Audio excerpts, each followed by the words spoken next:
تو مسلمانوں کے سامنے عالمی سطح پر بھی اور ملکی اور علاقائی سطح پر بھی بہت سے مسائل ہیں جو الگ الگ انداز سے پیش کیے جا سکتے ہیں، لیکن ایک مسلمان کے طور پر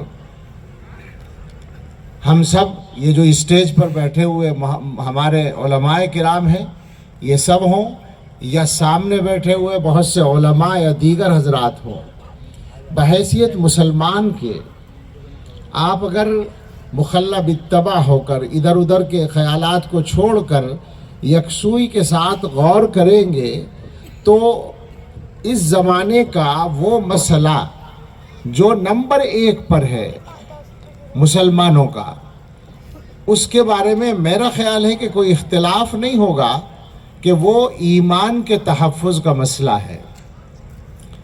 یہ بات اس لیے صحیح ہے کہ مسلمانوں کے پاس اللہ کی دی ہوئی جو بھی نعمت ہے ان میں سب سے بڑی نعمت ایمان ہے۔ یہی ایمان ہے جو آدمی کے لیے آخرت میں جنت کے استحقاق کا ضامن بنتا ہے۔ اس کے بغیر آدمی جنت میں داخلے کا بھی حقدار نہیں ہوگا، رہنے کا تو کیا ہوگا۔ تو ایمان سب سے قیمتی متاع ہے، اور یہ بات معلوم ہے، اس میں کسی پر الزام نہیں ہے۔ یہ کوئی ہم کسی کے بارے میں غلط بات نہیں کہہ رہے، بلکہ صحیح بات تو یہ ہے کہ وہ اپنی طرف اس بات کو منسوب کرنے میں خوش ہیں کہ دنیا کی طاقتیں آج کے زمانے میں ایمان کو ختم کرنے، مسلمانوں کے ایمان کو بگاڑنے اور دنیا کے دیگر لوگوں کو ایمان سے روکنے کے لیے نہایت منصوبہ بند اور مضبوط کام کر رہی ہے۔ حالات کا اگر آپ اندازہ کریں گے تو یہ سمجھ میں آئے گا کہ آج جتنے وسائل، جتنے ذرائع اس کام کے لیے ہو سکتے ہیں وہ سارے کے سارے استعمال کیے جا رہے ہیں۔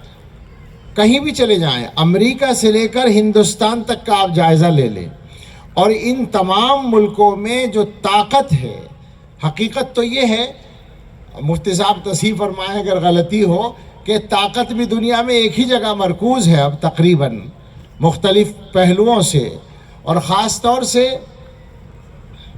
جو تیسری دنیا کہلاتی ہے جس میں مسلمانوں کے زیادہ تر ممالک آتے ہیں، ان ممالک میں تو ایک ہی طاقت زیادہ تر کام کرتی ہے، وہی امریکہ کی طاقت۔ میں کوئی مبہم بات نہیں کر رہا ہوں، کوئی نیا راز نہیں کھول رہا ہوں، میں پرانی بات ہے بالکل۔ اور ہمارے ملکوں میں بھی بڑی حد تک اسی کی کار فرمائی آج کل چلتی ہے۔ تو اس طاقت کا جو نشانہ بہت پرانا نشانہ ہے، اگر آپ جائیں ذرا تاریخ کے اوراق کی طرف، تو یہ جو ہمارے ہندوستان کا مقتدر ذہن ہے، علماء میری بات پر ذرا توجہ فرمائیں، جو گویا کہ طاقت یا جو ذہن اس وقت اقتدار میں ہے، ان کا نمبر تو اب آیا ہے، مگر وہ لوگ جن کو ہم عیسائی کہتے ہیں، اور بعض پہلوؤں سے عیسائیوں کو ہم اپنے سے قریب بھی سمجھتے تھے، لیکن کم سے کم ہندوستان اور بر صغیر کے مسلمانوں کے لیے تو تجربے بڑے تلخ ہیں ان کے۔ ہمارے سامنے یہ بات ہے کہ ہندوستان کے اندر جتنے جھگڑے ہیں ہمارے برادران وطن کے ساتھ، یہ میرا موضوع نہیں ہے اس وقت، لیکن بات تسلسل میں آ گئی ہے تو میں 1 منٹ میں اس کو ختم کروں گا، کہ برادران وطن کے ساتھ جتنے جھگڑے ہیں، بڑے بڑے جھگڑے، یہ تاریخی حقیقت ہے، مطالعہ کریں گے تو سمجھ میں آئے گا، سارے کے سارے انہی انگریزوں کے پیدا کیے ہوئے ہیں۔ باقاعدہ تاریخ بنائی گئی ہے انگریزوں کے دور میں، باقاعدہ جھوٹے واقعات کی شکل میں، یعنی جیسے واقعی پیش آیا ہو، جھوٹی باتیں اس طرح کتابوں میں شامل کی گئی ہیں، جو آج ہمیں بھگتنا پڑ رہا ہے برادران وطن کے ساتھ۔ بالکل اسی انداز سے انہوں نے اپنے مذہب کو پھیلانے کے لیے تعلیم کا استعمال کیا۔ آپ حضرات ایک نام جانتے ہوں گے، ہندوستان کی تاریخ میں علماء کی جماعت کا ایک ممتاز نام ہے، حضرت مولانا رحمۃ اللہ کیرانوی رحمۃ اللہ علیہ۔ یہ اسی زمانے میں تھے جس زمانے میں حجت الاسلام حضرت مولانا محمد قاسم صاحب نانوتوی رحمۃ اللہ علیہ اور دوسرے حضرات تھے. انہوں نے ہندوستان کے اندر عیسائی پادریوں کا اور عیسائی مذہب کی تبلیغ کا نہایت ہی مضبوط مقابلہ کیا تھا، مناظروں کے ذریعے بھی، کتابوں کے ذریعے بھی. اور یہ کام اور حضرات نے بھی کیا. حضرت نانوتوی رحمۃ اللہ علیہ نے بہت مضبوطی سے کیا، اور بھی کچھ حضرات ہیں، لیکن سب سے اس میدان میں سب سے ممتاز نام مولانا رحمۃ اللہ کہرانوی رحمۃ اللہ علیہ کا ہے.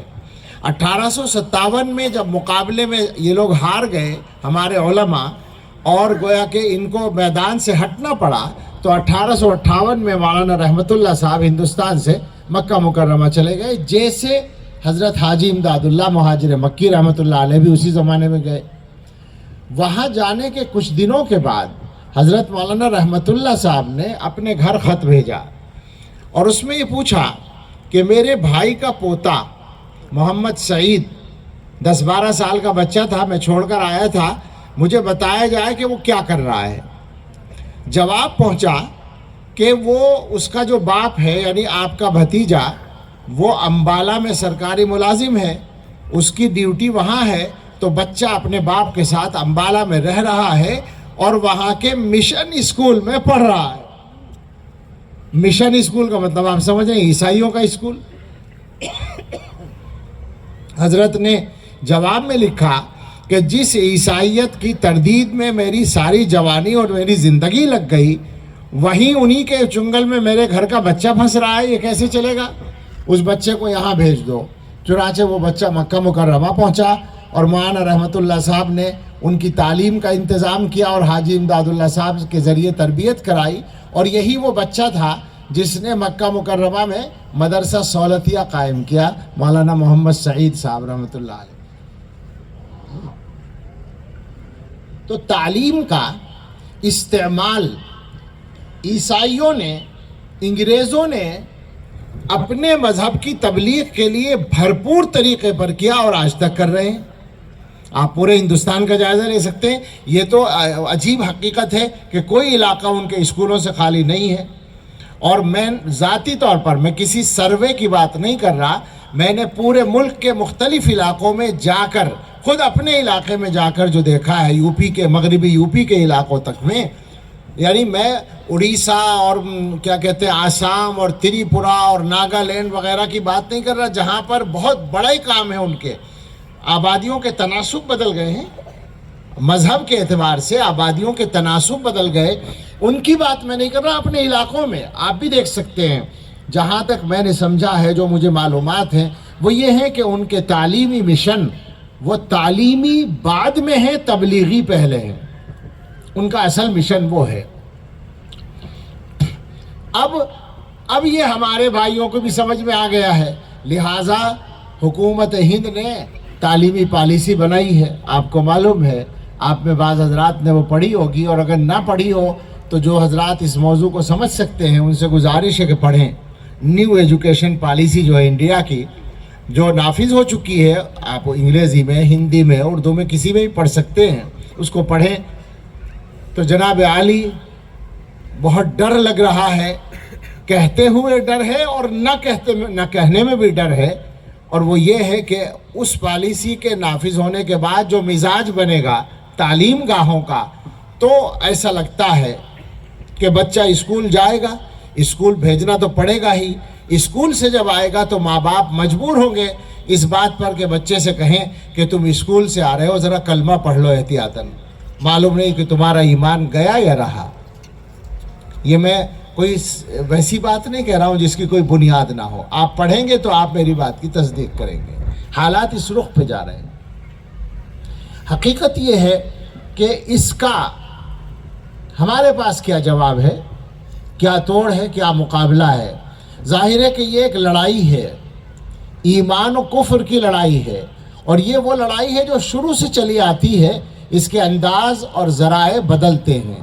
قرآن کریم میں اللہ تعالیٰ نے ایک آیت میں عجیب انداز میں بات کو بیان کیا، وَكَذَلِكَ جَعَلْنَا لِكُلِّ نَبِيٍّ عَدُوًّا شَيَاطِينَ الْإِنسِ وَالْجِنِّ يُوحِي بَعْضُهُمْ إِلَى بَعْضٍ زُخْرُفَ الْقَوْلِ غُرُورًا.